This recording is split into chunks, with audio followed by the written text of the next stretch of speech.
First, it was Perplexity, and now we're hearing about Mistral. Is it possible that Apple is finally getting together its strategy on AI and is thinking about a big acquisition to anchor it? Welcome back to the AI Daily Brief Headlines Edition, all the daily AI news you need in around 5 minutes. We kick off today with the latest in the Apple AI saga, where Bloomberg's Mark Gurman has mentioned almost haphazardly in a larger piece about Apple's changing strategy that they are seriously considering an acquisition of Mistral. Now, as always, it's not clear that Mistral is interested in said acquisition. It's not clear that European regulators would allow said acquisition. But it's interesting that these types of reports are now getting more commonplace, especially given how resistant to acquiring its way out of problems Apple has been in the past. Not much more to go on for this, but I think taken alongside the Perplexity interest from a couple of weeks ago, it feels like Apple is preparing to make some big move, and goodness gracious, it couldn't come soon enough. Now, speaking of acquisitions, we have a follow-up story on the Windsurf deal. The whirlwind continues for the team left at Windsurf, as that leftover crew and the company itself have now been formally acquired by Cognition, who are the creators of Devon. Yesterday, we covered Google's acquihire deal that saw Windsurf's leaders and around 30 developers join Google. That deal left behind a couple of hundred staff members and was controversial for being part of the continued breakup of the social contract of startup exits. Google paid $2.4 billion for the licensing agreement. However, reports suggested that it mostly went to pay out early investors and the 30 developers joining them, rather than the rest of the staff. The consensus opinion was that the remaining staff, who now owned Windsurf, would have to do something like split the $100 million in the treasury and wind down the company. And yet, later on Monday, news broke that rival AI startup Cognition had acquired the remains of Windsurf for an undisclosed sum. Jeff Wang, Windsurf's former head of business, saw himself thrust into the interim CEO role on Friday after the rest of the executives left. In a LinkedIn post, he wrote, "The last 72 hours have been the wildest roller coaster ride of my career. I'm beyond thrilled to share that Windsurf is joining forces with Cognition, the legendary team behind Devon, to reinvent the future of software development.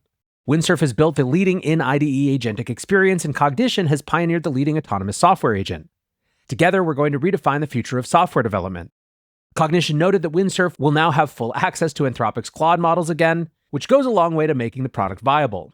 And more importantly for Windsurf staff, Cognition CEO Scott Wu reinforced that, quote, "One of my top priorities in structuring this deal was to honor their talent, hard work, and accomplishments in making Windsurf the great business that it is today. To that end, Jeff and I work together to ensure that every single employee is treated with respect and well taken care of in this transaction."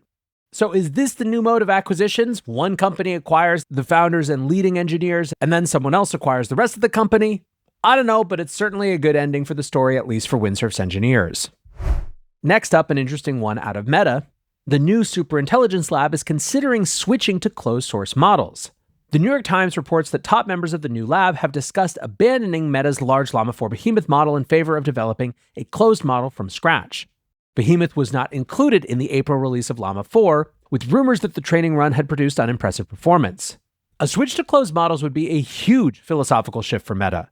Surrounding the release of the first Llama model in February 2023, Meta said that they were making it open as part of their commitment to open science.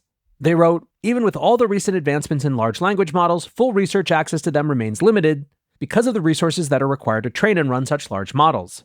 This restricted access has limited researchers' ability to understand how and why these LLMs work, hindering progress on efforts to improve their robustness and mitigate known issues." Now, on the one hand, many saw this as a ruthless commercial decision rather than an altruistic move. ChatGPT had been released just a few months prior, and the commercial logic was presumed to be that a free Meta chatbot would quickly overtake the competition. Now, keep in mind, this was a very different era in AI. The first public release of Anthropic's Claude was still a month away, and Gemini was way, way in the future. Meta's chief AI scientist, Jan LeCun, said the platform that will win will be the open one, and to be fair to Zuckerberg, he has really hated being under Apple's thumb, so he does have a philosophical disposition towards this, even if there were probably commercial reasons as well. Still, when it comes to if they're actually shifting the strategy, Meta has so far denied it. They commented, "We plan to continue releasing leading open source models. We haven't released everything we've developed historically, and we expect to continue training a mix of open and closed models going forward." Honestly, I think we're just going to have to wait and see what will happen now that we've got this new Superintelligence Lab in play, and we don't even know how much their mandate is about commercial products in the short term versus some bigger, longer term goal. One more on Meta, alongside their massive spend on AI talent, they're also planning to build out a whole lot of compute. In a post on Threads, Zuckerberg wrote, "For our superintelligence effort, I'm focused on building the most elite and talent-dense team in the industry. We're also going to invest hundreds of billions of dollars into compute to build superintelligence. We have the capital from our business to do this. SemiAnalysis just reported that Meta is on track to be the first lab to bring a 1 gigawatt supercluster online. We're actually building several multi-gigawatt clusters. We're calling the first one Prometheus, and it's coming online in 2026. We're also building Hyperion, which will be able to scale up to 5 gigawatts over several years. We're building multiple more Titan clusters as well. Just one of these covers a significant part of the footprint of Manhattan. Meta Superintelligence Labs will have industry-leading levels of compute and by far the greatest compute per researcher. XAI's Colossus supercluster currently operates at around 250 megawatts, although they have plans to increase its capacity fivefold to 1.2 gigawatts. The first Project Stargate data center in Aberdeen, Texas aims to have 1 gigawatt of compute online by the beginning of next year, but that timeline is starting to look a little stretched. Adding some details, a Meta spokesperson said the target is to have 2 gigawatts operational at the Hyperion facility by 2030, and then expand to 5 gigawatts within a few years. In an interview with The Information, Zuckerberg discussed how megaclusters aren't just necessary for Meta's superintelligence plan, they're also a key recruiting tool. He said, "A lot has been written about money, and a lot of the numbers have been inaccurate, but I think it discounts the other key reason why people are super excited to come work at Meta's Superintelligence Labs. One of the biggest is just that you have more leverage as a researcher, you have more compute. Historically, when I was recruiting people to different parts of the company, people asked, what's my scope going to be?